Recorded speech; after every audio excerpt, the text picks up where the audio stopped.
இருந்தேன். நான் 9th கேட்க ஆரம்பிச்ச பிறகு எல்லாருக்கூடயும் ஒரு கனெக்ட்ல இருக்க ஆரம்பிச்சேன். நானாவே போய் பேசினேன். அது மாரி பேசிட்டு இருந்தேன். மாஸ்டர் சொன்ன மாரி ஒரு மீட்டிங்ல அன்னைக்கு சொன்ன மாரி எல்லார் கூடயும் நானாவே திரும்பவும் கனெக்ட் ஆனேன். அப்படி யாரு எது பேசினாலும் அப்படியா அப்படியா முன்னால கோவம் வரும். இப்ப அந்த கோவம் இல்லாம அப்படியா சந்தோஷம் ரைட்டு அப்படின்ற மாதிரியே பாசிட்டிவா சிரிச்சுக்கிட்டே போனதுனால கூட இருந்தவங்க ஃபேமிலியா இருக்கட்டும் அவங்களோட உண்மையான மனசு வந்து என்ன அவங்க என்ன மாதிரி கேரக்டர் அப்படிங்கறதையும் நேத்து எனக்கு எல்லாமே தெளிவாச்சு சில விஷயங்கள். அதெல்லாம் எனக்கு உண்மையான விஷயம் என்னன்னு இப்பதான் புரிய வந்துச்சு. நான் கோவப்பட்டு அந்த மாதிரி எல்லாம் பேசும்போது எனக்கு அது தெரியல. நான் தப்பாவே எல்லாத்தையும் நினைச்சிட்டு இருந்தேன். மாஸ்டர் சொன்னாங்க கோவப்படக்கூடாதுமா, நான் சொல்லியிருந்தேன் இது மாதிரி கோவம் வருதுன்னு, கோவப்படக்கூடாதுமா, அடுத்து என்ன நடக்கணும்னு யோசிக்கணும், புத்திசாலித்தனமா அந்த மாதிரி இருக்கணும் அப்படின்னு சொன்னாங்க. அதே மாதிரி கோவப்படாம நான் நடந்துகிட்ட ஒரே ஒரு விஷயம், எல்லாரோட உண்மையான மனசு என்ன உண்மையான நிலைமை என்ன அப்படிங்கறத நான் தெரிஞ்சுக்கிட்டேன். எனக்கு வந்து லாஸ்ட் வீக்ல வந்து ஒரு மாற்றம் என்ன நடந்ததுனாக்கா, இப்போ ரொம்ப நாளா கழிச்சு நம்ம ஃப்ரெண்ட்ஸுங்களை எல்லாம் மீட் பண்ணி ஒரு ஃபங்க்ஷனுக்கு போன மாதிரி இருந்துச்சு. அங்க அங்க எல்லாம் மீட் பண்ணி போனோம்.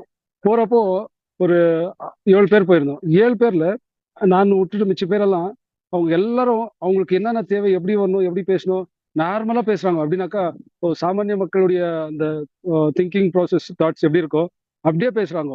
இப்போ ஒரு அவங்க அடுத்தவங்க என்ன நினைப்பாங்க, அப்புறமா நம்மளுக்கு அந்த இடத்துல இதை பேசணுமா, அப்புறமா இதெல்லாம் வந்து இல்லாதையே பேசுறாங்க. அப்போ நான் அவங்க கிட்ட உட்காந்து ஃபுல்லா அதை கேட்டுன்னு தான் இருந்தேன். அப்படியே எனக்கு ஒரு மைண்ட்ல எவ்வளோ நான் மாற்றம் இருக்கிறேன்ட்டு நம்ம படிச்சுக்கிறதுல இருந்து புரிஞ்சுக்கினேன். நானும் இங்க வந்து நம்ம 9th ஒன்றெல்லாம் ஃபாலோ பண்ணாத இருந்திருந்தாக்கா, நானும் இவங்க கூட இதே மாதிரி தானே பேசி நின்றுருப்பேன், இதே மாதிரி தானே நக்கல் அடிச்சுன்னு இருப்பேன், இதே மாதிரி தானே கோவப்பட்டிருப்பேன். அப்படியெல்லாம் எனக்கு தோணுச்சு.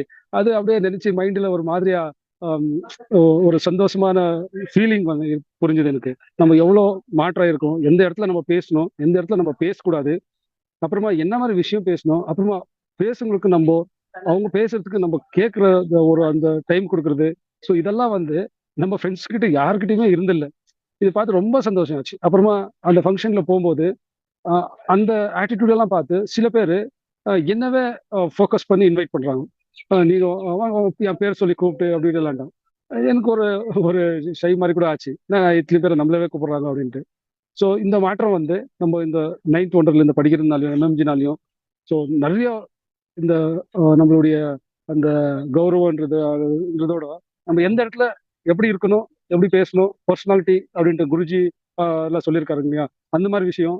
அப்புறமா வந்து அந்த 4 கேரக்டர்ல சொல்லியிருப்பாரு குருஜி, நம்மளுக்கு இது கிடைச்சா நம்ம இதாயிட்டு இருப்போம், இல்லாட்டி நம்மளுக்கு இது வந்திருந்தா நம்ம இதாயிட்டு இருப்போம், இல்லாட்டி நம்மளுக்கு அவரு இருந்திருந்தா நம்ம அதாயிட்டு இருப்போம், இல்லாட்டி நம்ம அப்பா அம்மா இப்படி இருந்தா நம்ம இப்படி ஆயிட்டு இருக்கலாம். அந்த அந்த கேரக்டர் எல்லாம் வந்து இப்படிதான் நம்ம சொல்லின்னு சுத்தி இருந்திருப்போம். நான் சொல்லியிருந்தேன். ஸோ இந்த மூலியமா வந்து நம்ம படிக்கிறது மூலியமா வந்து ஸோ எல்லாத்துக்குமே நம்ம தான் ரெஸ்பான்சிபிலிட்டி. நம்ம தான் இதுல வந்து முன்னேற்றதும் இல்லாட்டி வேறவங்களுக்கு சந்தோஷப்படுத்துதோ, வேறவங்களுக்கு ஆப்பர்ச்சுனிட்டி கொடுக்குறதோ எல்லாமே நம்ம தான் ரெஸ்பான்சிபிலிட்டி அப்படின்ட்டு எனக்கு லாஸ்ட் வீக்ல ரொம்ப நல்லா புரிஞ்சுது. அந்த ஃபங்க்ஷனும் சக்ஸஸ்ஃபுல்லா ஆச்சு.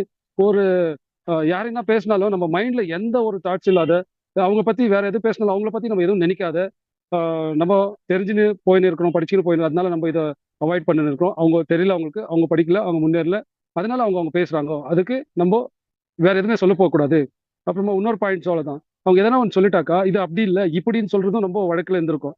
அதை கூட அவாய்ட் பண்ற அளவுக்கு வந்தாச்சு இப்போ. இல்ல இல்ல இல்ல அவங்க சொல்றதெல்லாம் கேட்கறது ஆமாவா, அந்த இடத்துல ஏன் நம்ம அவங்கள வந்து டவுன் பண்றது.